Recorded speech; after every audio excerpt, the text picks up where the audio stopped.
झारखंड मुक्ति मोर्चा के 13वें महाधिवेशन में कई प्रस्ताव को पारित किया गया, जिसमें कई अहम प्रस्ताव हैं जिसको लेकर पार्टी ने ये कहा है कि वो सरकार पर इन प्रस्ताव को लागू करने का दबाव बनाएंगे। ये प्रस्ताव क्या है, आइए आपको बताते हैं। झारखंड मुक्ति मोर्चा का महाधिवेशन रांची के खेलगांव में टाना भगत इंडोर स्टेडियम में सोमवार से शुरू हो गया। ये महाधिवेशन बाबा साहेब डॉक्टर भीमराव अंबेडकर को समर्पित है। पहले दिन मुख्यमंत्री हेमंत सोरेन ने कहा कि झारखंड की आदिवासी मूलवासी, गरीब, दलित, पीड़ित और शोषित लोगों ने 2019 में डबल इंजन की सरकार को सत्ता से बेदखल कर दिया था। उन्होंने कहा कि उनकी सरकार आम लोगों के हित में काम कर रही है और आदिवासियों और मूलवासियों को उनका अधिकार दे रही है। सीएम हेमंत सोरेन ने बीजेपी पर निशाना साधते हुए कहा कि ये दुर्भाग्य था कि राज की बागडोर जिनके हाथों में थी, उन्हें यहाँ के आदिवासियों मूलवासियों से कोई मतलब नहीं था। सांगठनिक प्रस्ताव, राजनीतिक प्रस्ताव, संविधान में संशोधन के प्रस्ताव और जो बाकी कमेटियों का चयन और तमाम चीजें ये कल होगी। सर, वक्फ अमेंडमेंट एक्ट के खिलाफ भी प्रस्ताव पारित किया गया है। पार्टी की मूल भावना यही है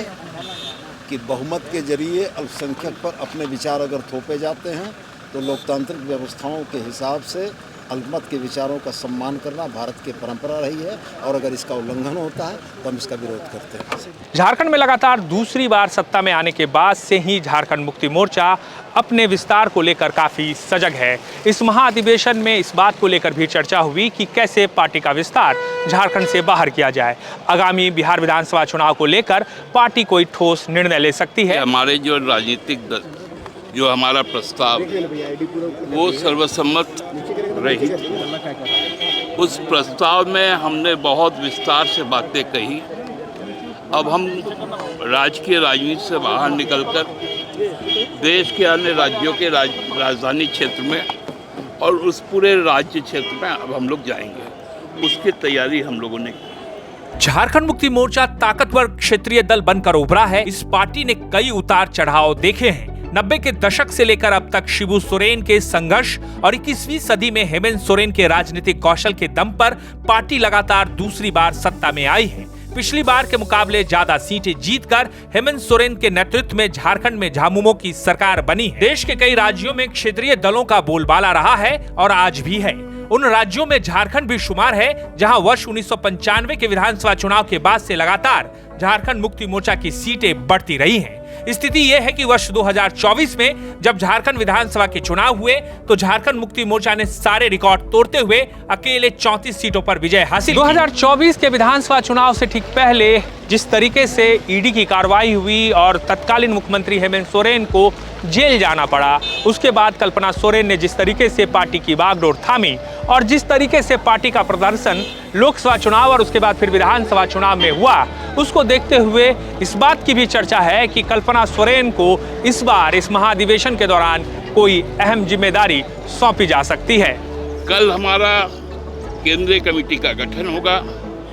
केंद्रीय कमेटी के गठन के पश्चात हम लोग कार्यकारिणी समिति का गठन करेंगे और उसी कार्यकारिणी समिति अपने अध्यक्ष, अपने जो संस्थापक, जो संरक्षक हैं और जो कार्यकारी अध्यक्ष है और पदाधिकारी, महासचिव है, उपाध्यक्ष है, सचिव है, सबका चयन।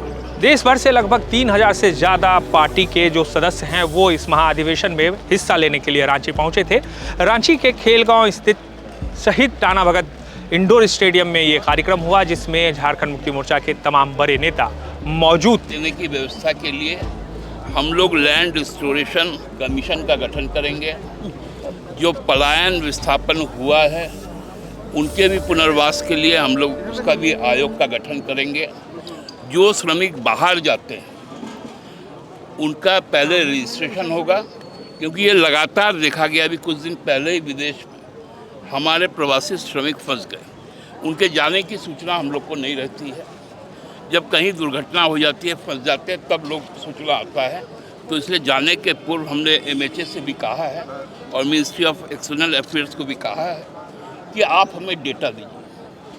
रजिस्ट्रेशन में पासपोर्ट को, वीज़ा मेरे साथ शेयर कीजिए ताकि हम डेटा रख पाए। साथ साथ नौकरी के जो भी सवाल है हमारे, उसमें स्थानीय लोगों को 75% की सुविधा हो संपूर्ण नौकरी में, निजी क्षेत्र में भी।